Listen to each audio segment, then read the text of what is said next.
এবার অগ্নি পরীক্ষা। তোতাপুরি স্পর্ধা করে বলেছিল রামকৃষ্ণদেবকে, স্ত্রীকে দেশে রেখে খুব কামজয়ের বড়াই করছো, থাকতো তোমার সঙ্গিনী হয়ে, বুঝতুম কেমন বাহাদুর। অন্তরে একটি দীনতা ছিল শ্রীরামকৃষ্ণদেবের, তাই কোনো ঔদ্ধত্য দেখায়নি।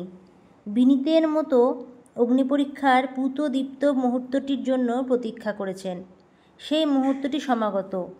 নবত ঘরে আছেন তখন সারদা মা চন্দ্রমণি দেবীর কাছে। রামকৃষ্ণদেব তাকে ডেকে পাঠালেন, এখন থেকে আমার এখানে শোবে। চন্দ্রমণি দেবী ভাবলেন, সংসারে মতি হলো বুঝি গদায়ের।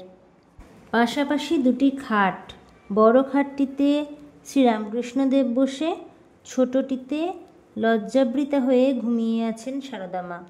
বিচার বিতর্ক করছেন রামকৃষ্ণদেব, মনের মুখোমুখি বসে করছেন অনেক খণ্ডন প্রতিপাদন। সংসার নারীকে ভোগবতী করেছে, তুই একে ভগবতী কর। ক্ষণিক মর্তসীমা ছেড়ে চলে আয় ভূমার নিকেতনে। তুই যদি 16 আনা করে যাস তবে তো লোকে 1 পয়সা অন্তর করবে। নারীর মধ্যে দেখবে সেই হরসহচরীকে, অন্তত সত্তার মধ্যে দেখবে সেই সম্ভাবনা। যেমন পুষ্পশাখে আত্মদিৎসু ফলের প্রতিশ্রুতি, যেষাং সদ্যোভ্যুদয়দা ভবতি প্রসন্না, ইয়া শ্রী স্বয়ং সুকৃতিনাং ভবনেষু। আর তুই যদি হাল ছেড়ে দিস, সংসার জলধিই পাবে না সেই স্বর্গের ঠিকানা। এই সাধনা একমাত্র তোর, আর সবাই হয় স্ত্রীকে বর্জন করেছে, নয়তো ভয়ে অভিনবে অর্জনই করেনি।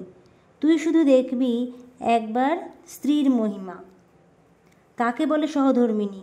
কথং ত্বং জননী ভূত্বা মম বধূরূপেণ সংস্থিতা। জননী হয়ে কেমন করে আবার বধূরূপে আমার ঘরে বিরাজ করো? ঘরে তোর 3 দেবতা, পিতা, মাতা আর স্ত্রী। এই শেষ দেবতাকে প্রতিষ্ঠা করে যা সংসারে, সেই তোর সদাকারা সদানন্দা স্বয়ংপ্রভা প্রতিমা, নিত্যা অক্ষর সুধা, সুধা তামক্ষরে নিত্যে।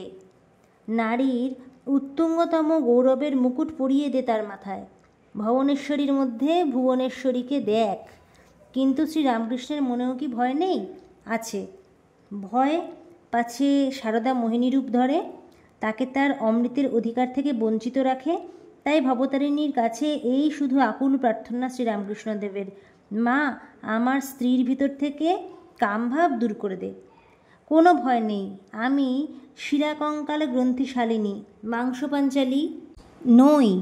আমি ঋতম্ভরা প্রজ্ঞা, আমি প্রতিনিয়তা শক্তি, আদিভূতা, চিন্ময়ী, চিদবিলাসিনী, তোমার সর্বতপস্যার সিদ্ধি, তোমার মন্ত্রঘনীভূতা প্রতিমা, স্বল্পাক্ষরময়ী হয়েও সারবতী অখিলবিদ্যা।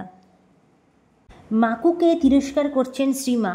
সংসারে যে কি সুখ তা তো দেখছিস, স্বামী সুখও দেখলি, লজ্জা হয় না? আবার স্বামীর কাছে যাস, এতদিন আমার কাছে থেকে কি দেখলি?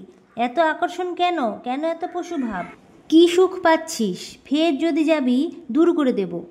পবিত্র ভাবটা কি স্বপ্নেও তোদের ধারণা হয় না? এখনও কি ভাই বোনের মতো থাকতে পারিস নে?